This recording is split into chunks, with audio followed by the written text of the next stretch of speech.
Welcome to my YouTube channel HR educational hub মৰমৰ ছাত্ৰ ছাত্ৰীসকল। আজিৰ এই ভিডিঅ'টোত আমি আলোচনা কৰিম শিৱসাগৰ জিলাৰ জেনেৰেল ছায়েন্সৰ প্ৰি বোৰ্ড এক্সামিনেশ্যনৰ কুৱেশ্যন পেপাৰখন। ইয়াতে যি 45টা MCQ আছে আমি সেইকেইটা 100% কনচেপ্টৰ সৈতে আলোচনা কৰিম।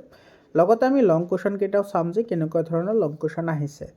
মৰমৰ ছাত্ৰ ছাত্ৰীসকল, তোমালোকৰ জিলাত এক্সাম হৈ যোৱাৰ লগে লগে 7002282467 এইটো নম্বৰত তোমালোকে কুৱেশ্যন পেপাৰবোৰ পঠাই দিবা। মই তোমালোকক লগে লগে সলিউশ্যন কৰি দি দিম। আৰু তোমালোকৰ কাৰণে হোৱাটছআপ গ্ৰুপ বনোৱা হৈছে সহায় কৰাৰ কাৰণে। হোৱাটছআপ গ্ৰুপৰ যিটো লিংক আছে সেইটো মই কমেণ্ট ছেকশ্যনত দি দিছোঁ।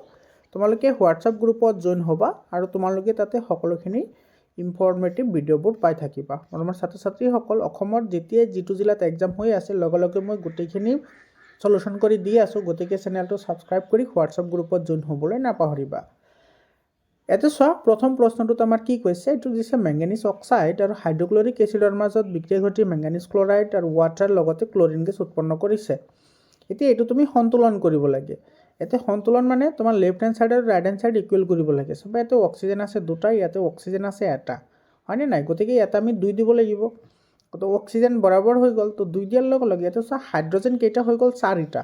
গতিকে ইয়াতে আমি দিব লাগিব 4টা হাইড্ৰজেন দিয়াৰ লগে লগে ক্লৰিন হৈ গ'ল 4টা। গতিকে ইয়াতে দিব লাগিব 2। ঠিক আছে, ক্লৰিন ইয়াতে তোমাৰ 2টা আছে, ইয়াতেও 2টা আছে, তো 4টাতো হৈয়ে আছে। তো ইয়াতে আমাৰ দিব নালাগে, ইয়াতে আমাৰ 1 হ'ব, ইয়াতে 1 হ'ব, কাৰণ ইয়াতে ক্লৰিন 2টা আছে। গতিকে এইটো আমাৰ হৈ গ'ল। তো 4 to 1 হ'ব। চোৱা চি অপশ্যনত আছে, চি অপশ্যনটো আমাৰ কাৰেক্ট হ'ব। মানে এক্সৰ ভেলু 4 হয়, ৱাইৰ ভেলু 2 হয়, জেডৰ ভেলু 1 হয়। বুজি পালা? এইটো আমাৰ কাৰেক্ট অপশ্যন হ'ব। তাৰপিছত 2 নম্বৰ কুৱেশ্যনটো চোৱা কি কৈছে, তুমি ৰসায়ন ক্লাবৰ সদস্য আৰু তোমাৰ সহপাঠীসকলে বিভিন্ন প্ৰক্ৰিয়া পৰ্যবেক্ষণ কৰি আছে। এই পৰ্যবেক্ষণসমূহৰ কোনটোত ৰাসায়নিক বিক্ৰিয়া সংঘটিত হৈছে? ৰাসায়নিক বিক্ৰিয়া সংঘটিত হৈছে সেইটো আমাৰ লাগে। এজন শিক্ষকে উপযুক্ত চাপত গেছ চিলিণ্ডাৰত অক্সিজেন গেছ সংৰক্ষণ কৰা। এইটো চোৱা গেছৰ লিকুইডিফিকেশ্যন, অৰ্থাৎ গেছ তুমি যদি তৰলীকৰণ কৰা এটা ভৌতিক প্ৰক্ৰিয়া হয়, এইটো ৰাসায়নিক প্ৰক্ৰিয়া নহয়। বায়ুৰ তৰলীকৰণ, এইটো চোৱা বায়ুত গেছ হয়, তো এইটো একে কথা হৈ গ'ল। মুকলিকৈ ৰখা, এইটো তোমাৰ পেট্ৰল ভৰ্তি চিনামাটিৰ প্লেটৰ পৰা পেট্ৰল উৰি যোৱা, এইটো তোমাৰ বাষ্পীভৱন হয়। আৰু বাষ্পীভৱন সদায় এটা তোমাৰ কি হয়, ভৌতিক পৰিৱৰ্তন হয়। আৰু তামৰ তাৰ বায়ুৰ উপস্থিতিত তোমাৰ তাপ দিয়া হৈছে, এইটো তোমাৰ ৰাসায়নিক পৰিৱৰ্তন হয়। এইটো ডি অপশ্যনটো কাৰেক্ট হ'ব। তামৰ তাৰ মানে কপাৰক যেতিয়া অক্সিজেনৰ লগত তাপ দিয়া হয় তেতিয়া তোমাৰ কপাৰ অক্সাইডৰ যৌগ উৎপন্ন হয়, যিটো তোমাৰ কি হয়, ব্লেক হয়। ঠিক আছে, তো এইটো তোমাৰ কাৰেক্ট অপশ্যন হ'ব, ডি অপশ্যনটো কাৰেক্ট হ'ব। 3 নম্বৰ কুৱেশ্যনটো চোৱা, সহযোজী যৌগ সম্পৰ্কে কোনটো উক্তি সত্য হয়? সহযোজী যৌগৰ কথা কৈছে, তো সহযোজী যৌগবোৰৰ উত্তলাংক আৰু গলনাংক কম হয়, বিদ্যুৎ পৰিবহণ কৰিব নোৱাৰে আৰু পৰমাণুৰ ইলেক্ট্ৰন ভাগ বতৰা কৰিহে ইহঁতে সৃষ্টি হয়। তো চি অপশ্যনটো কি হ'ব, কাৰেক্ট অপশ্যন হ'ব। মৰমৰ ছাত্ৰ ছাত্ৰীসকল, তোমালোকক সৰু এটা ইনফৰমেশ্যন দিওঁ। তোমালোকৰ যদি ছায়েন্সৰ, ছ'চিয়েল ছায়েন্সৰ আৰু এছামিছৰ যদি ইবুক লাগে, তোমালোকে ইবুক ল'ব পাৰিবা। আৰু সেই ইবুকৰ পৰা তোমালোকে 100% কনচেপশ্যন পাবা। কিহৰ কাৰণে কনচেপশ্যন পাবা? কাৰণ মই চেপ্টাৰ ৱাইজ ইবুক বনাইছোঁ, আৰু তোমালোকৰ যদি কোনো চেপ্টাৰতো যদি প্ৰব্লেম থাকে তোমালোকে চেপ্টাৰ ৱাইজো কিনি ল'ব পাৰা। তাতে তোমালোকে পাবা MCQ পাবা, লগতে তোমালোকে ইনচাইট কুৱেশ্যন পাবা, আৰু লগতে তোমাৰ 100% টেক্সচুৱেল কুৱেশ্যনৰ এনচাৰ পাবা। তো তুমি যদি গোটেইখিনি ল'ব বিচৰা ল'ব পাৰা। একেবাৰে চিম্পুল হয় আৰু কম দাম হয় আৰু হেণ্ড ৰিটেন হয়। ঠিক আছে, কোনো ধৰণৰ প্ৰব্লেম নাপাবা। আৰু তোমালোকে এইটো নম্বৰত তোমালোকে মেছেজ কৰিবা 7002824673, আৰু এইটো নম্বৰত কুৱেশ্যন পেপাৰবোৰো পঠাই দিবা এক্সামবোৰ হৈ যোৱাৰ লগে লগে। আৰু এইটো নম্বৰত হোৱাটছআপ কৰিলে তোমালোকে ইবুকখিনি পাই যাবা একেবাৰে কম দামতে। ঠিক আছে, তোমালোকে কনচেপশ্যন গোটেইখিনি পাবা তাতে। তাৰপিছত 4 নম্বৰ কুৱেশ্যনটি চোৱা, তলৰ কোনটো এলকাইন সমগণীয় শ্ৰেণীৰ অন্তৰ্ভুক্ত? এতিয়া চোৱা এলকাইনৰ কথা কৈছে, তো এলকাইনৰ যিটো সংকেত হয় CnH2n-2, এইটো ফৰ্মত আহিব লাগিব। মানে হাইড্ৰজেন যিটো আছে, কাৰ্বন যিমানটা থাকিব, হাইড্ৰজেন তাৰ 2 গুণতকৈ 2টা কম থাকিব লাগিব। এতিয়া C6H6 এইটো তোমাৰ বেঞ্জিন হয়, এইটোতো নহয়, এইটো এলকিন যৌগ হয়। তাৰপিছত C2H4 এইটো এলকিন যৌগ হয়। C2H6 এইটোতো এলকেন যৌগ হয়। গতিকে আমাৰ ডি অপশ্যনটো কি হ'ব, কাৰেক্ট অপশ্যন হ'ব। কেনেকৈ হ'ব চাবা, ইয়াতে কাৰ্বন আছে 3টা, গতিকে C3, কাৰ্বন 3টা, হাইড্ৰজেন তাৰ 2 গুণতকৈ 2টা কম হ'ব লাগিব। তো 2 3 গুণ 6, 6ৰ পৰা তোমাৰ 2 গ'লে 4, গতিকে হাইড্ৰজেন আহিব 4টা, আহিব 3টা। ডি অপশ্যন কাৰেক্ট অপশ্যন হ'ব বুজি পালানে তাৰপিছত বেকিং পাউডাৰৰ ৰাসায়নিক সংকেত সোডিয়াম হাইড্ৰজেন কাৰ্বনেট চি অপশ্যনটো কাৰেক্ট অপশ্যন হয় 6 নম্বৰ প্ৰশ্নটো চাবা সোডিয়াম কাৰ্বনেটৰ দ্ৰৱ এক্সৰ সৈতে বিক্ৰিয়া কৰি লৱণ পানী আৰু গেছ উৎপন্ন কৰে ইয়াতে চা কাৰ্বনেট আছে তো কাৰ্বনেট থাকিলে তোমাৰ যিকোনো এচিডৰ লগতে হওক বা ক্ষাৰকৰ লগতে হওক বিক্ৰিয়া কৰিলে সদায় কাৰ্বন ডাই অক্সাইড গেছ উৎপন্ন হয় গতিকে এইটো আৰু এইটোতো নহ'ব ইয়াতে তোমাৰ দিছে কাৰ্বন ডাই অক্সাইড আৰু ইয়াতে দিছে কাৰ্বন ডাই অক্সাইড গতিকে হয় বি হ'ব নহ'লে ডি হ'ব ঠিক আছে আৰু ইয়াতে তোমাৰ কৈছে কিছু লৱণৰ কথা কৈছে তো লৱণ উৎপন্ন কৰিব কেতিয়া যেতিয়া তোমাৰ এচিডৰ লগত ৰিয়াকশ্যন কৰিব তো ডি অপশ্যনটো কি হ'ব কাৰেক্ট অপশ্যন হ'ব এক্স হ'ব তোমাৰ কি লৱণ এচিড মানে হাইড্ৰক্লৰিক এচিড আৰু তোমাৰ Y2 হ'ব তোমাৰ কি কাৰ্বন ডাই অক্সাইড গেছ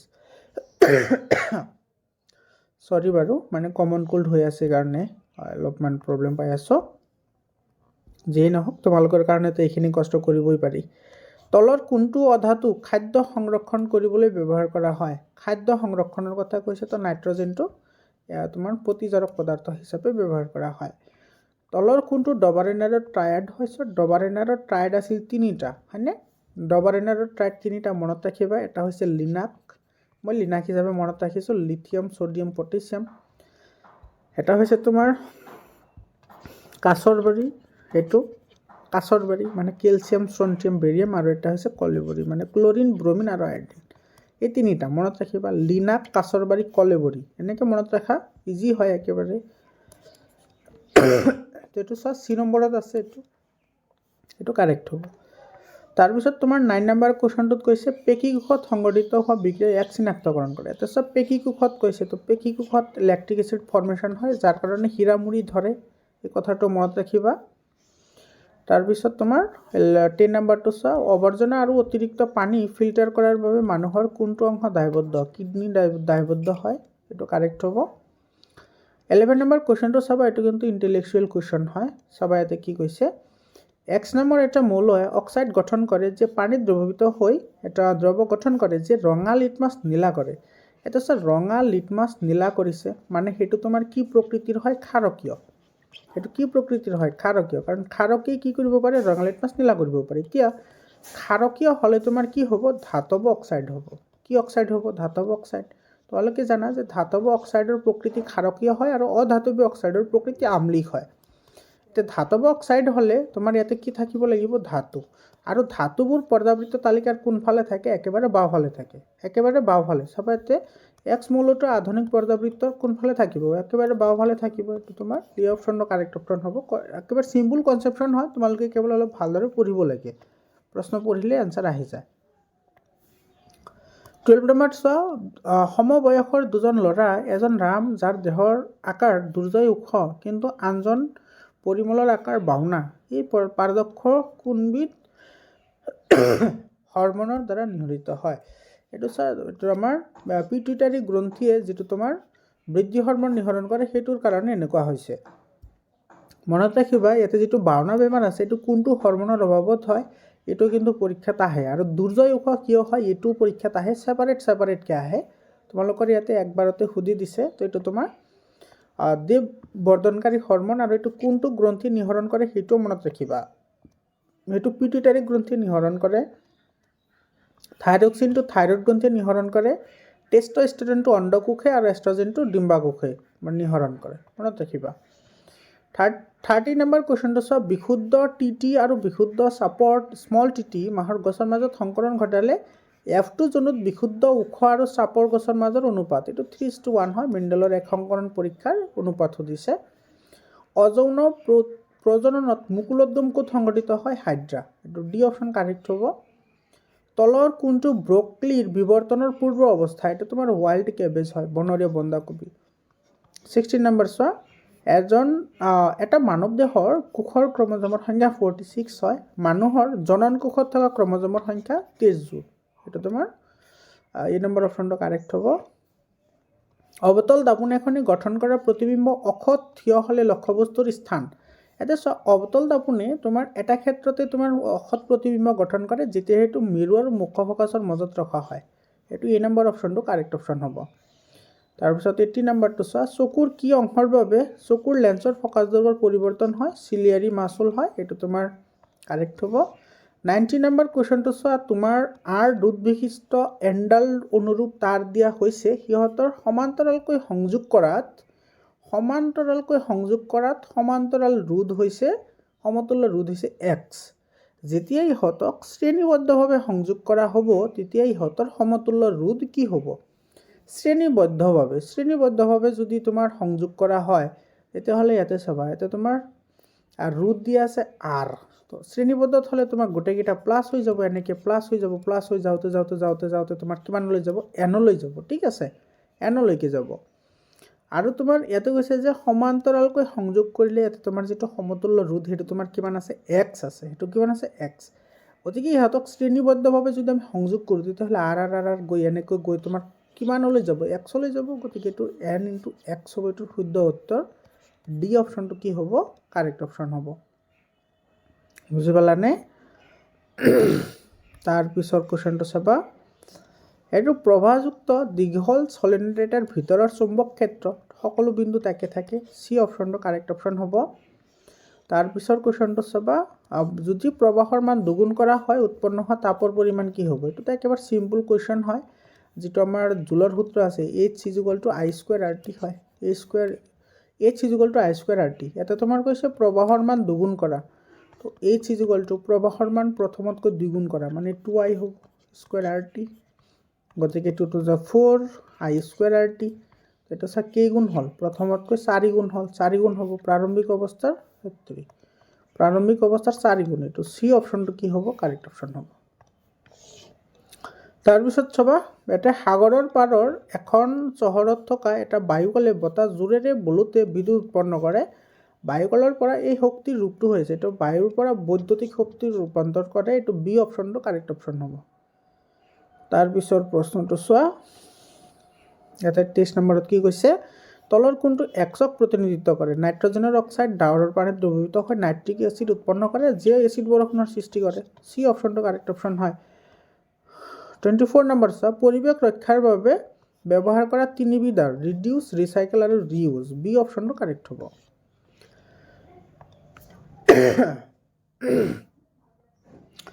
25 নম্বৰ চোৱা, তলৰ চিত্ৰত কিছুমান হাইড্ৰকাৰ্বন দেখুওৱা হৈছে যৌগসমূহৰ এলকাইন। এলকাইন হ'লে তিনিটা বন্ধন আহিব লাগিব।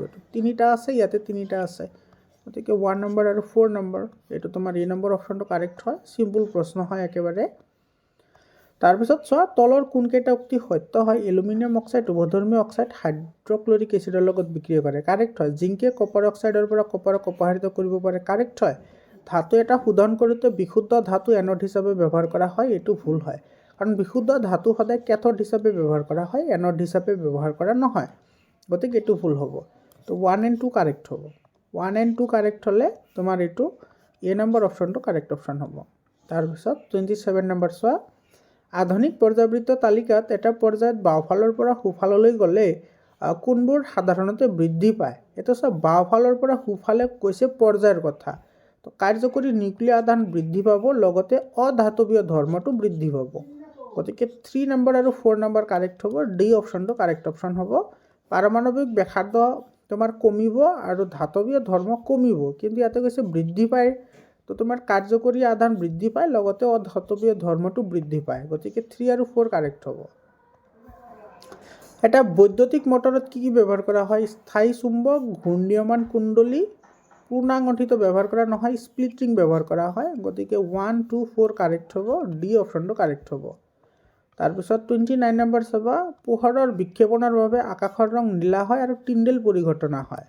আৰু ৰামধেনুৰ সৃষ্টিত কেৱল তোমাৰ পোহৰৰ বিক্ষেপণ জড়িত নহয়, পোহৰৰ প্ৰতিসৰণত জড়িত হৈ থাকে। আৰু ত্ৰিভুজনী যিটো আছে এইটো পোহৰৰ প্ৰতিসৰণৰ কাৰণে হয়। গতিকে 1 and 3 কাৰেক্ট হ'ব। 1 and 3 এইটো চি অপশ্যনত আছে। গতিকে চি অপশ্যনটো কাৰেক্ট অপশ্যন হ'ব।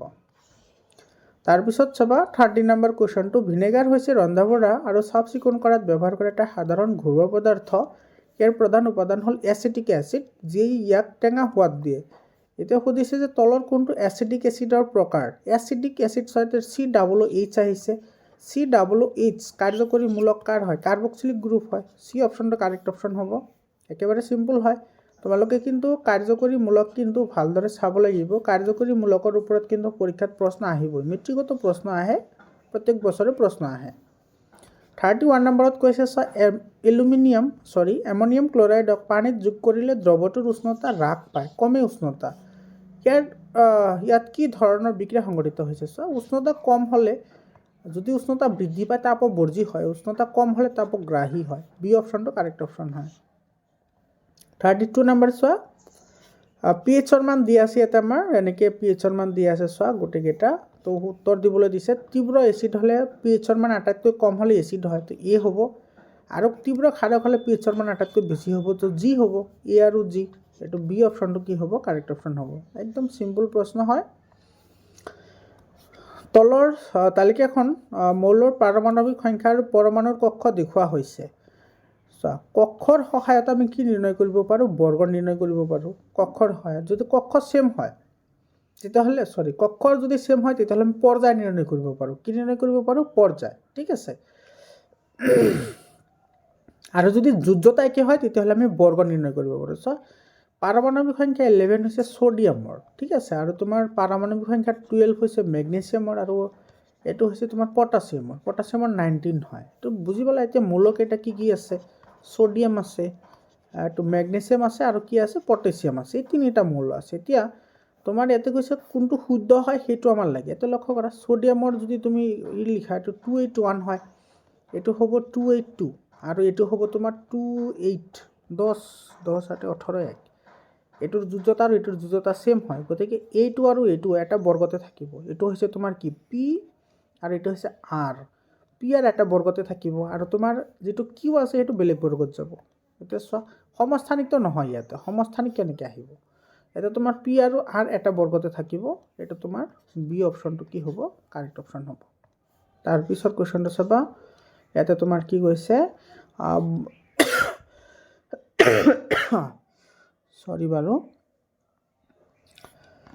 ভৱনে ৰাজ্যিক সংগ্ৰহালয়লৈ যাওঁতে তলত দিয়া ধৰণৰ কিছুমান সংৰক্ষিত জীৱৰংগ দেখা পালে। ইয়াৰ পৰা সমসংস্থবোৰ বাছি লোৱা। এইটো চোৱা, সমসংস্থ যদি হয় তেতিয়াহ'লে আমি চাব লাগিব যে কোনবোৰৰ উৎপত্তি স্থান একে হয় আৰু গঠন একে হয়, কিন্তু কাম বেলেগ বেলেগ হয়। ঠিক আছে, সেইবোৰক সমসংস্থ বুলি কয়। আৰু যিবোৰ সমবৃত্তি হয়, উৎপত্তি স্থান বেলেগ হ'ব পাৰে, গঠন বেলেগ হ'ব পাৰে, কিন্তু কাম একে হয়, সেইবোৰক সমবৃত্তি অংগ বুলি কয়। তো সমসংস্থ হ'লে তোমাৰ ইয়াতে যিটো ডায়েগ্ৰাম দিয়া আছে, ভালদৰে মই প্ৰত্যক্ষ কৰিব পৰা নাই। তোমাৰ এইটো চোৱা, মানুহৰ হাতৰ নিচিনা লাগিছে। এইটো মানুহৰ হাত, আৰু যিটো চৰাইৰ যিবোৰ ডেউকা আছে সেইবোৰ ডেউকা তোমাৰ কি হয়? উৎপত্তি স্থান একে হয়, কিন্তু কি হয়? কাম বেলেগ বেলেগ হয়। ঠিক আছে, গতিকে এইটো চোৱা, পি আৰু কি হ'ব? আৰ হ'ব। পি আৰু আৰ আছেনে? আছে, পি আৰু আৰ। কিউ আৰু এছ নহয়, কাৰণ এইটো আৰু এইটো তোমাৰ দুটা উৰা কাৰ্মত ব্যৱহাৰ হয়, গতিকে এইটো নহ'ব। পি আৰু কিউ, এইটো চোৱা, পি আৰু কিউ এই দুটা তোমাৰ এটা দিছে, আচ্ছা, এইটো তোমাৰ পি আৰু কিউ, এইটো হাত দিছে, আৰু ইফালে দিছে তোমাৰ কি? তোমাৰ অগ্ৰপথ। তো তোমাৰ পি আৰু কিউও হ'বচোন। পি আৰু কিউ, পি আৰু আৰ, এইটো হ'ব। কিউ আৰু আৰ, তো কিউ আৰু আৰ এই দুটা নহয়, কাৰণ এই দুটাৰ তোমাৰ এইটো হৈছে তোমাৰ দৌৰাৰ কাৰণে ইউজ হয়, এইটো উৰাৰ কাৰণে ইউজ হয়, এই দুটা নহয়, হ'ব। তো ইয়াতে তোমাৰ সমসংস্থ অংগ, তোমালোকে এইটো ডায়েগ্ৰামটো চাই ল'বা, তোমালোকৰ বুকত ধুনীয়াকৈ দিয়া আছে। তো মোৰ মতে পি আৰু আৰ হ'ব লাগে, পি আৰু আৰ। ঠিক আছে, সমসংস্থ হয়, উৎপত্তি স্থান একে হয়, কিন্তু কাম তোমাৰ কি হয়? বেলেগ বেলেগ হয়। আৰু তোমাৰ এইটোও হ'ব পাৰে, পি আৰু কিউও হ'ব পাৰে। তোমালোকে এবাৰ চাই ল'বা বাৰু, এইটো 34 নম্বৰটো এবাৰ চাই ল'বা। এইটো তোমাৰ যিটো অৰিজিনেল কুৱেশ্যন আছে তাতে কিন্তু এইটো ধুনীয়াকৈ দেখা পাইছে। এইটো মানে তোমাৰ স্কেন কৰাটো, সেইকাৰণে তুমি ইয়াতে ধৰিব পৰা নাই। তাৰপিছত তোমাৰ 35 নম্বৰ কুৱেশ্যনটো তোমালোকৰ বুকত এইটো ডাইৰেক্টলি দিয়া আছে। এইটো ডায়েগ্ৰাম, তোমালোকে ডায়েগ্ৰাম চাই মিলাই ল'বা, কোনটো অংশক কি বুলি কয়, ডাইৰেক্টলি মিলাই ল'বা। এইটো 36 নম্বৰ কুৱেশ্যনটো চোৱা, কি কৈছে? ৰবিয়ে ম্লান পোহৰত তলৰ নিজৰ কিতাপখন পঢ়ি আছিল। কিছু সময়ৰ পাছত তেওঁৰ চকুৰ টান অনুভৱ হ'বলৈ ধৰিলে আৰু পঢ়িবলৈ অসুবিধা পালে। ভালকৈ পোহৰাই ৰখা কোঠা এটালৈ গুচি যাওঁতে তেওঁ আকৌ স্পষ্টকৈ দেখা পালে। তাৰপিছত বন্দীয়ে লক্ষ্য কৰিলে যে দূৰৰ বস্তু চাই থাকোঁতে ৰবিয়ে প্ৰায় দৃষ্টিশক্তি ম্লান পোহৰৰ অভিযোগ কৰে। ডাক্তৰে তেওঁক অৱতল লেন্সৰ চশমা পিন্ধিবলৈ পৰামৰ্শ দিলে। ওপৰৰ পৰিস্থিতিৰ ওপৰত ভিত্তি কৰি কোনটো উত্তৰ শুদ্ধ হ'ব? এতিয়া চোৱা, অৱতল লেন্স হ'লেতো মায়োপিয়া হয়, এইটো একেবাৰে চিম্পুল হয়, মায়োপিয়া। আৰু যদি তোমাৰ উত্তল লেন্স হ'লে হয় তেতিয়াহ'লে হাইপাৰমেট্ৰপিয়া হ'লে হয়। অৱতল লেন্সৰ হয় মায়োপিয়া কাৰেক্ট কৰা হয়, তো এইটো বি অপশ্যন কাৰেক্ট হ'ব। কোনটো এইটো তোমাৰ এইটো তোমাৰ মেগনেটাইজ কৰা হৈছে, ভিতৰৰ যিটো বস্তু আছে এইটো মেগনেটাইজ কৰা হৈছে, তো এইটো তোমাৰ বিদ্যুৎ চুম্বক বুলি কোৱা হয়, ইলেক্ট্ৰমেগনেটিজম। তাৰপিছত তোমাৰ নৱীকৰণযোগ্য শক্তিৰ উৎস নহয় বুলি সুধিছে, তো কয়লা হ'ব শুদ্ধ উত্তৰ 38 নম্বৰ। 39 নম্বৰ চোৱা, পিত কি প্ৰতিনিধিত্ব কৰিছে? ইয়াতে চোৱা একেবাৰে ওপৰত পি আছে, তো একেবাৰে ওপৰত হ'লে তৃতীয় শ্ৰেণীৰ উপভোক্তা, ডি অপশ্যনটো কাৰেক্ট অপশ্যন হ'ব। তাৰপিছত তোমাৰ হাওঁফাওঁৰ পৰা বিভিন্ন অংগলৈ অক্সিজেন পৰিবহণৰ শুদ্ধ ক্ৰম, এইটো তোমাৰ pulmonary vein, left atrium, left ventricle, artery and organ, এইটো এ নম্বৰ অপশ্যনটো কাৰেক্ট অপশ্যন হয়। সিকুৱেন্স বেছড যিকেইটা কুৱেশ্যন আছে সেইবোৰ কিন্তু বহুত ইম্পৰ্টেণ্ট হয়, এইবোৰ কুৱেশ্যন কিন্তু তোমালোকে ভালদৰে প্ৰত্যক্ষ কৰিবা। প্ৰতিধ্বনিয়ে কেনেকৈ কাম কৰে? এইটো তোমাৰ ৰিচিপ্টৰ, সেন্সৰী, স্পাইনেল, মটৰ আৰু মাছলছ, তো ডি অপশ্যনটো কি হ'ব? কাৰেক্ট অপশ্যন হ'ব। তাৰপিছৰ কুৱেশ্যনটো চাবা, 42 নম্বৰ কুৱেশ্যনত কি কৈছে?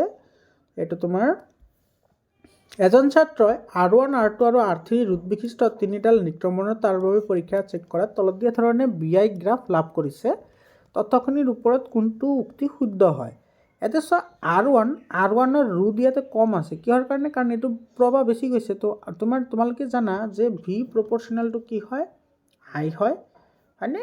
আৰু তোমাৰ ভি ইকুৱেলটো তোমাৰ কি হয়? আই আৰ হয়। এতিয়া চোৱা আৰৰ ভেলু যিমানে বাঢ়িব ভিৰ ভেলু সিমানে কমিব। আৰৰ ভেলু বাঢ়িলে বিৰ ভেলু তোমাৰ কি হ'ব? বাঢ়িব। আৰু যেতিয়া তোমাৰ এইটো তুমি যদি এনেকুৱা কৰা যে আই ইকুৱেলটো তোমাৰ কি হয়? ভি বাই আৰ হয়। যদি ইয়াতে ভি যদি তোমাৰ কি থাকে? কনষ্টেণ্ট থাকে, তেতিয়াহ'লে কি হ'ব? আই প্ৰপৰ্চনেলটো তোমাৰ কি হ'ব? 1/r হ'ব।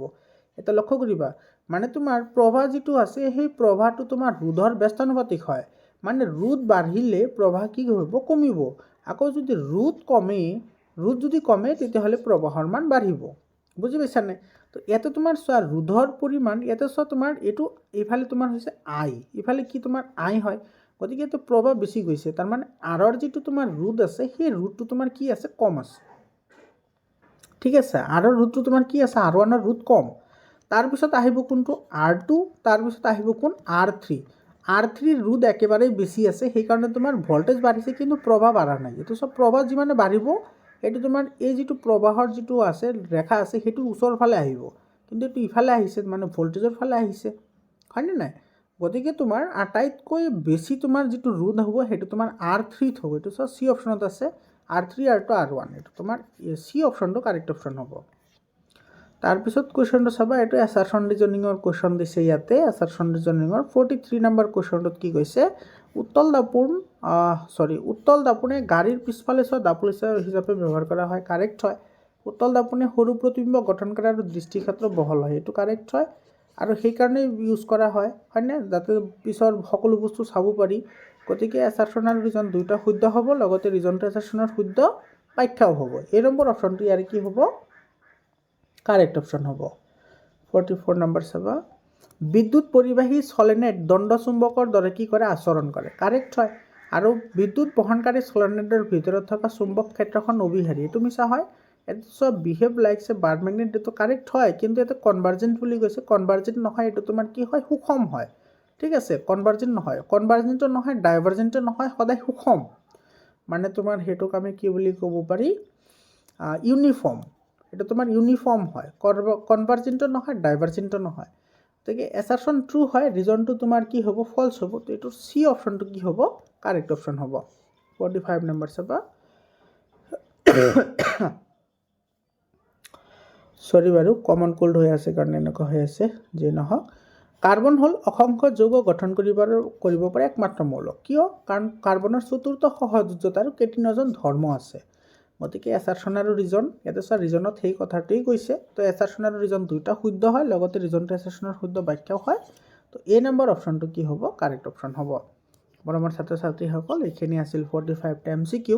আশা কৰিছোঁ তোমালোকে ভিডিঅ'টো প্ৰথমৰ পৰা শেষলৈকে চাইছা, আৰু তোমালোকে কুৱেশ্যন পেপাৰবোৰ পঠাই দিবলৈ নাপাহৰিবা। লগতে তোমালোকৰ যিমান কুৱেশ্যন আছে তোমালোকে এইটো নম্বৰত পঠাই দিবা, 7002824673।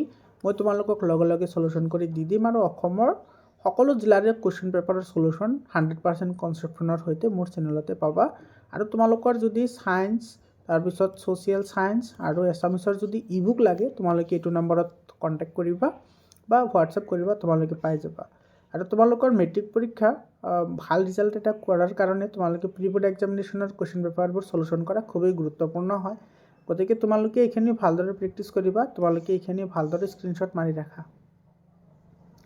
আৰু অসমৰ সকলো জিলাৰে কুৱেশ্যন পেপাৰ মই সলিউশ্যন কৰি দি আছোঁ, যেতিয়াই যিটো আহি আছে, গতিকে তোমালোকে চিন্তা কৰাৰ কোনো দৰকাৰ নাই। মৰমৰ ছাত্ৰ ছাত্ৰীসকল, ভালদৰে তোমালোকে ষ্টাডি কৰিবা। আৰু তোমালোকৰ যদি কোনো প্ৰব্লেম থাকে তোমালোকে মই দিয়া নাম্বাৰত তোমালোকে হোৱাটছএপ কৰিবা, কল নকৰিবা বাৰু, কল কৰিলে প্ৰব্লেম হয়। মৰমৰ ছাত্ৰ ছাত্ৰীসকল, আজিৰ কাৰণে এইখিনি, আকৌ লগ পাম বেলেগ এটা ভিডিঅ'লৈ। ধন্যবাদ।